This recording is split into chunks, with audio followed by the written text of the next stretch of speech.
Hi everyone, I'm Chai here. Today's video is a fun one. What we're going to do is we're going to look at how you take many entities and you decide which one is the aggregate root, what's the relationship between them. A fun sort of game that you can do to build out your domain when the domain is more complex. What we're going to do today isn't your traditional order where you have an order line and an item and that's it. By the end of this video, you're going to have a practical tool that you can use to model your domain. And even more, you'll be able to take this model and convert it to what the code will actually look like into objects, what you're actually going to use in your day-to-day.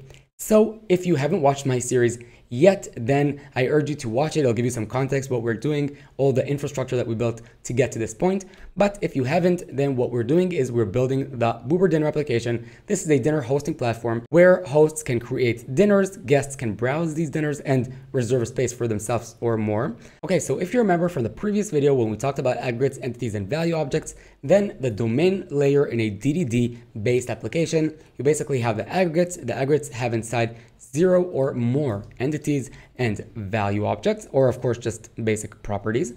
Now what we want to do is I put over here all the various entities that we encountered when we looked at the process modeling, and what I want us to do is understand the relationship between them, which one here is an aggregate, which one is it. If you are familiar with the concept or you watched the previous video, I really encourage you to pause the video, take a look, think how you would structure this and aggregates and so on. Okay, so this is the first step, laying out all the various entities. The second step is taking each one of the entities and looking at its relationship with the other entities. So for that, let's start with the menu.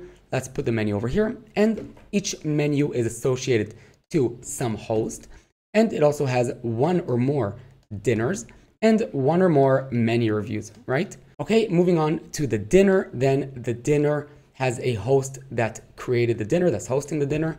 The dinner also has a menu that's associated to it, and the dinner has one or more guests, right? Now, if you think about it, it doesn't really have a collection of guests, but rather it has a collection of reservations where the reservation basically also has the guest and also has the guest count, right? Because if you are a guest and you're reserving a spot, you're reserving for one or more places. So it's not exactly a native guest, but it's more of this wrap around it, which is the reservation. Okay, moving on to the host, then the host can have one or more menus and also one or more dinners.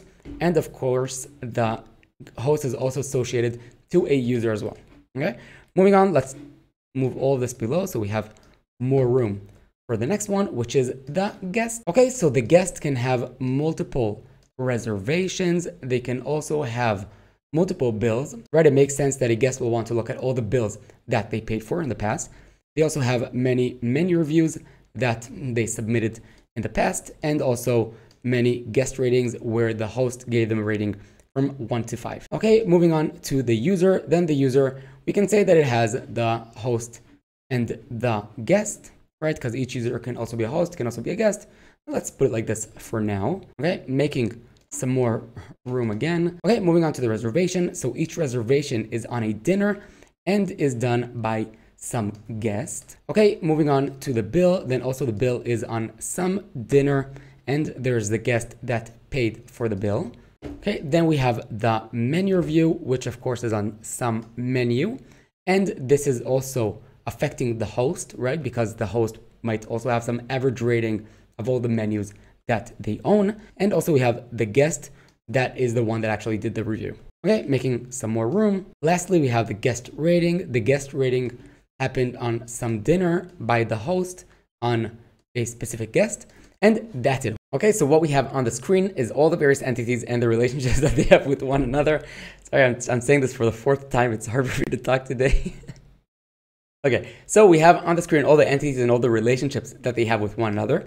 Now, the first step is looking at each one of the entities as if it's an aggregate in itself. So let's imagine that each one of these is an aggregate, okay? What we want is we want to have as many aggregates as possible, because remember, each aggregate is a transactional boundary, meaning that if you have bigger aggregates, then it means that every time you want to make a change to the aggregate, you need to load the entire thing, make a single change, and then commit the entire change. And this means that if you want to do multiple changes to the same aggregate in the same time, you start having concurrency issues. So what we want to have is as many aggregates as possible. The next step is merging two aggregates together if we have some constraint. Okay, so we talked about it a bit in the previous video, but I want us to actually do it now. Okay, so the first thing we want to do is we want to look at entities that appear in more than one aggregate. Like we said, each one of these is an aggregate. For now, we're treating it as an aggregate. So let's start with the menu. Let's search for menu and see where it appears. So luckily, Figma just added this feature to a Figma file. So let's search for menu and we get all the places where menu appears, right? So let's look only at the menu and not at the menu review. So we see it appears here, right, as the aggregate root, but it also appears over here and over here. If you're not familiar with domain-driven design, then you might think to yourself, okay, no problem. The menu that the host has over here is simply the actual menu that we're talking about over here, and same goes for this menu over here. But because aggregates are transactional boundaries, we don't want to have this kind of overlap. We don't want changes to one aggregate to affect a different aggregate. That's why when different aggregates need to reference one another, they do it by ID. So what we do is we create a value object which has a single property, which is the ID of the different aggregate, and the first aggregate holds the value object that contains the ID of the aggregate that it wants to reference. Okay, so when we have this situation, it's a big hint that the menu should be an aggregate, and we replace these over here with the menu ID. So the way that looks, let's go ahead and mark this as an aggregate. So the color that we have for the aggregate is this, and over here, let's change this to menu ID. Let's get rid of this one, change the color of this to a value object color, and let's multiply it so it sits here twice. Okay, same goes for this menu over here. So what we have over here is the menu ID, and I almost missed that we have another menu over here. So let's change it to a menu ID instead. Okay, so basically the game that we're playing is we need to take this entire thing and on the top always have an aggregate and below it only entities and value objects until it's consistent across everything, right? So for example, here we have a dinner, but it's also going to be an aggregate root, so we can't have this live in the same time. Okay, so when we finish the entire thing and it's modeled like we just said, then we know we modeled our entire domain. So now let's move on to the dinner. So let's search for dinner. And here we have all our dinners, right? So this is our dinner aggregate root at the moment. And we see that it's referenced from here, all of these. So we already know the drill. Let's change this to be an aggregate root, like so. Let's change this to be dinner ID. Let's change the color to be a color of a value object. And now let's do the same for all the rest. Great, moving on to the host. So let's search for host. Let's see where it appears. Also here, same story. We have the host referenced from many different entities. So what we want to do is we want to change this to an aggregate, and all the other places we want to change it to host ID and give it the color of a value object, which is this over here. Great, moving on to the guest. So same drill, let's look for guest. We see that guest, same story, appears in multiple places. So let's make this the aggregate root and let's have all the rest reference it by ID. So let's change the color of this to the color of an aggregate. Let's go to all the guests and change it to guest ID. Perfect. Moving on to the user. So looking for the user, we see that this is over here, but it's also referenced over here and we missed it. It should actually sit also in the guest. So let's go ahead and add it to the guest, make this the aggregate, and the same drill like before. So let's change the color of this to the color of an aggregate. Let's change this to user ID and let's have it a value object. Same goes for the guest. Let's make a bit more room over here. Okay, moving on to the guest rating. So we are looking at the guest rating and we see it appears basically only over here. Okay, now we can decide if we want to take this entity and make it a local entity inside the guest aggregate or have it as an aggregate root. So for now, let's say yes. Let's get rid of this and let's move this entire thing to here.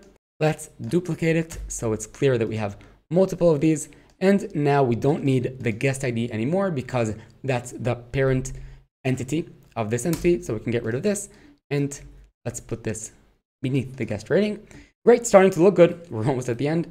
Moving on to the menu review. So again, let's look for the menu review, and the menu review appears in multiple places, right? So we have the guest has the reviews that they gave, and also the menu has the reviews that it got. So again, this becomes an aggregate and the menu reviews become the menu review ID. Okay, next we have the bill. So we can see that the bill appears basically only inside the guest. Now, this is a good place to ask yourself, am I missing anything? Will I need this entity in other places? Okay, so if you think about it, in what scenarios in your application will you need the bill?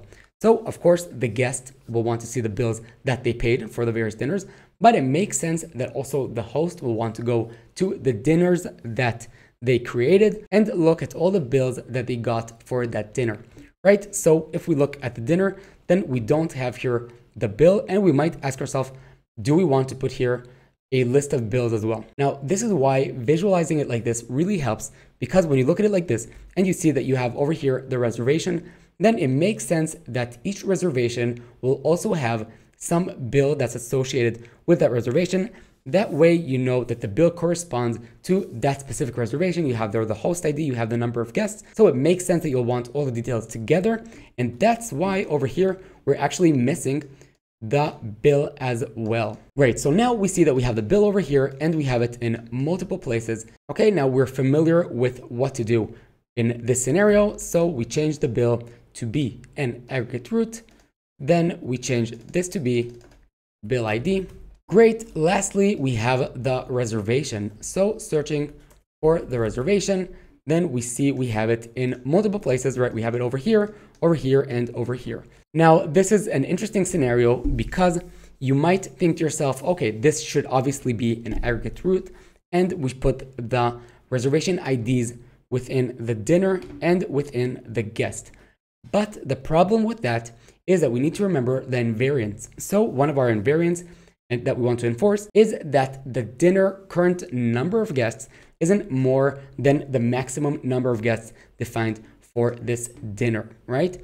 So the question is, if we make this an aggregate and we put the ID both in the guest and in the dinner, will we be able to enforce that in the dinner we aren't reserving more spots than are allowed? Because again, the dinner aggregate is the consistency boundary of the dinner, and it makes sense that the dinner is the owner of the reservation and that it's responsible of saying yes or no, you can reserve or not reserve. Okay, another option is to have this eventually consistent. So basically creating the reservation will create the reservation created domain event. Then we'll have some event handler listening to this event, which will update the dinner and will have the number of guests. And if it's not possible, then this entire thing will fail. And then we'll have to handle this failure. I don't like this approach as much as just simply putting the reservation as part of the dinner, because again, this is a basic invariant that we want to keep. So let's take the reservation and move it over here inside the dinner, right? So let's get rid of this. Let's put the reservation over here. Let's multiply it so we know we have multiple of them. And now the question is, what do we do with this, right? So we can't have entities from one aggregate referring to entities in a different aggregate, again, because it's a consistency boundary. So we don't want, when we're deleting a guest, for example, for it to suddenly affect the dinner, then we have this invalid state. So how do we solve this? So there are a few things that we can do. We can either create another entity and store that in the guest aggregate, but again, you need to ask yourself, is it part of the ubiquitous language of your domain? Does it make sense to create here another entity? And does it fall into the names that you would naturally use or the business experts would use inside the domain? Okay, so what we can have over here is either a new object, or another option is to look at the parent, the aggregate root, and ask yourself, does it make sense to hold, instead of a list of reservations, a list of dinner IDs instead? Okay, because again, aggregates refer to other aggregates by ID, and you always want to reference the aggregate root and not some entity within the aggregate. So in our case, it does make sense, right? It makes sense that the guest will have multiple dinner IDs, which are the dinners that they have coming up or dinners that they attended in the past, perhaps two different lists or one list, however you decide to implement it. But in this case, it does make sense. So let's get rid of the reservation and instead of it, put a list of dinner IDs, okay?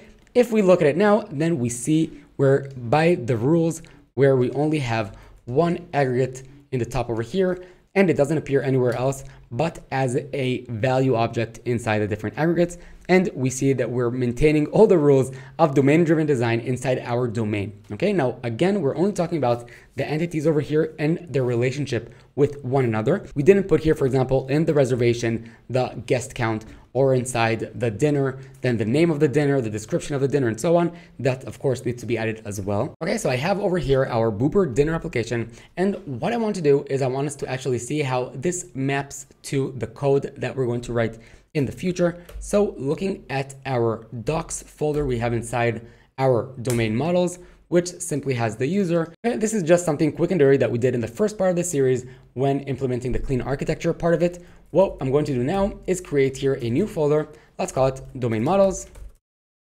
And inside here, let's create our various aggregates. So we have aggregates.menu.markdown. This is the one that we're going to start with. Let's put over here domain models and let's say menu. Then I'm going to have two sections over here. One is going to be for the menu class. We're going to understand this a bit more in a minute. And the other one is going to be how this is actually modeled, what it looks like. So we have this, let's minimize it and let's keep it always on top. And the next thing I want to do is basically go to the menu and model what this is going to look like, how you can actually take what you did over here and then model it where it's part of your source code, it's checked in, and you always have the current state of the domain model, the aggregate, the entities, the value objects, and so on as part of your code base, where if someone wants to understand what your domain models look like, so they have one place where they can go and look at what it actually looks like. So over here, let's create our menu. So because this is an aggregate, then of course it has an ID. So let's say this, and let's get rid of all the rest. And it has over here the host ID, right? Which is also something. It has a list of dinner IDs. So let's say dinner IDs, which is a list of dinner IDs. Perfect. Let's make this one so there's more room. Next, we have the menu review IDs, right? Which is again a list of IDs. And we have other things that are part of the menu. So let's put them underneath the ID, right? We have the menu name. Yeah, let's say yummy menu. Then let's give it a description. A menu with yummy food. That's true. And we also have here some other stuff like the different sections inside the menu. So this will be a list where inside, yeah, this actually looks good. So let's make it a bit bigger. So let's say each section has an ID, then inside it has a list of items where every item also has an ID, and deep fried pickles. Yes, great. Let's put a comma over here and some other stuff that we want as well. So we have the created datetime, right? Also the updated datetime. Yes, we also want maybe an average rating for the dinner, right? So let's say over here, we have the average rating, let's say 4.5. Yeah. Okay, I think that's it. So let's put here the Markdown preview enhanced on the right. So here is what one menu aggregate looks like. The next thing we want to do is we want to look at the behaviors that the menu object will have. So let's say over here, class menu, and then let's put here the various methods that we already know that we're going to need because we did process modeling. So we can say over here that we have the create, which will create a new menu. The next thing we want is the option to add dinners, for example. So we can say add dinner, which will receive the dinner. Yes. The next thing is remove dinner. Why not? Okay, we also want to allow updating the various sections, right, in the items and so on. So let's say void update section. Yeah, let's say let's call it menu section. And we follow the same process for each one of the other aggregates. Okay, so you get the idea. What you have in the end are all the various aggregates that you have in your domain layer. You also have all the behavior, you have all the data. It's very easy to look at your domain layer and simply understand what it looks like, and also to take that and understand what the code that needs to be written. You can actually write your entire domain layer completely only after the process modeling and what we're doing now, and before you write any of the other layers, and you can build the other layers around them because we know the different methods that each one of the aggregates is going to have from the process modeling. So that's it for this video, and I'll see you in the next one.